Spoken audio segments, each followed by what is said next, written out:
Randans était un lieu, à l'époque des Orléans, qui était ouvert au public. Il faut imaginer, même quand la famille était là, il faut imaginer les gens passer dans le parc pour aller dans leur champ, travailler, etc., etc. Enfin voilà, c'était quelque chose d'extrêmement ouvert. Il y avait, quand les Orléans venaient, en général, il y avait au moins une soirée où il y avait bal populaire dans la cour d'honneur, avec la vielle, le violon et feu de Bengale, et puis tous les gens du village venaient danser. Voilà. Il faut s'imaginer quelque chose, voilà, on n'est plus une monarchie d'Ancien Régime, complètement fermée, avec une distance. Voilà.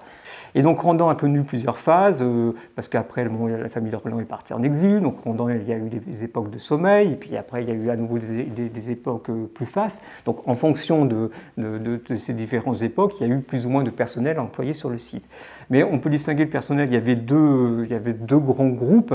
Il y avait le premier, c'est celui qui travaillait à la forêt, parce qu'il y avait donc tout le massif forestier à gérer, et donc il y avait des gardes forestiers, un sous-inspecteur, un inspecteur des forêts, et puis tous les gens qui travaillaient autour de la forêt, parce que l'exploitation du bois, les coupes de bois évidemment, et puis pour rentabiliser au maximum cette exploitation forestière, et notamment pour utiliser les sous-produits du bois, notamment l'écorce des arbres, Adélaïde d'Orléans avait fait construire une tannerie, donc on utilisait l'écorce de chêne pour faire le tan, qui sert à tanner, et donc cette tannerie a quand même employé jusqu'à 80 personnes.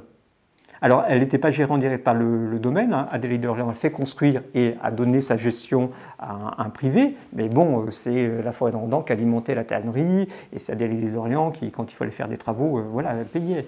Donc c'était quand même économiquement assez important. Et deuxième chose, après, il y a vraiment ce qui concernait le fonctionnement du château lui-même. Alors voilà, alors, avec à la fois du personnel permanent, hein, donc les jardiniers, ça va du palefrenier, les lingères, les personnes en cuisine, etc.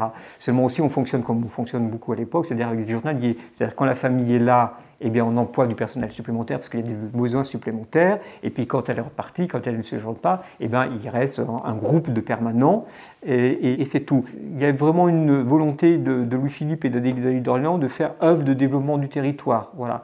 Ils vont donner de l'argent pour construire des écoles, qui d'ailleurs ils paieront le salaire des instituteurs, restaurer l'église, faire construire un nouveau presbytère, créer des fontaines, des lavoirs, voilà, pour les communautés des villageois. Enfin voilà, ça a créé toute une économie. Voilà. Les Orléans ont donné, Adélaïde et Louis-Philippe, quand ils venaient, au fur et à mesure des créations des routes, des allées forestières, etc., donner des noms. Ils allaient eux-mêmes sur place, voilà. Et donc chaque route a un nom, et chaque rond-point, les intersections de routes plus ou moins importantes, portent un nom. Et donc il y en a un, par exemple, qui s'appelle le Rond des Fées. Alors soit ils ont donné des noms liés à la famille, donc voilà, route Prince de Joinville, route Adélaïde, route Montpensier, etc. Ou soit ils ont repris des appellations locales. Voilà. Par exemple, il y a un carrefour qui s'appelle le Rond, parce qu'un carrefour, ça s'appelait un rond, ou une étoile, de la pierre qui guse. Voilà, alors la pierre qui guse, alors certains ont dit c'est la pierre qui chante, etc. Je crois qu'il y a toute une histoire autour de ça. En réalité, la pierre qui guse, c'est la pierre qui aiguise. Voilà, il devait y avoir là une pierre qui était propice à aiguiser pour les bûcherons, hein, pour aiguiser les haches, les outils, etc., etc.